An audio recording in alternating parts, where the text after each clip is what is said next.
जिल्ह्यातील अहमदनगर आणि शिर्डी लोकसभा मतदारसंघांच्या निवडणुकीसाठी जिल्हाधिकारी तथा जिल्हा निवडणूक अधिकारी सिद्धाराम सालीमठ आणि राजकीय पक्षांच्या प्रतिनिधींच्या उपस्थितीत जिल्ह्यातील 3734 मतदान केंद्रांसाठी द्यायच्या मतदान यंत्रांची जिल्हास्तरीय सरमिसळ अर्थात रँडमायझेशन प्रक्रिया करण्यात आली।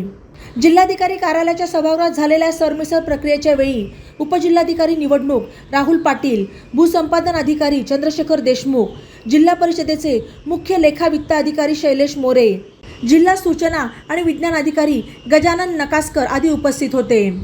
जिल्ह्यातील अहमदनगर लोकसभा मतदारसंघांतर्गत 6 विधानसभा मतदारसंघ आणि शिर्डी अनुसूचित जाती लोकसभा मतदारसंघांतर्गत 6 विधानसभा मतदारसंघ अशा एकूण 12 विधानसभा मतदारसंघांच्या आवश्यकतेनुसार 9517 बॅलेट युनिट, 5194 कंट्रोल युनिट आणि 5644 व्हीव्हीपॅट यंत्रांची सरमिसळ संगणकीय प्रणालीच्या माध्यमातून करण्यात आली।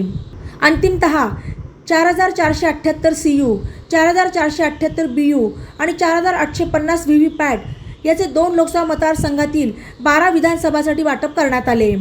तत्पूर्वी राजकीय पक्षांच्या प्रतिनिधींना जिल्हाधिकारी सिद्धाराम सालीमठ यांनी सरमिसळ प्रक्रियेची माहिती दिली।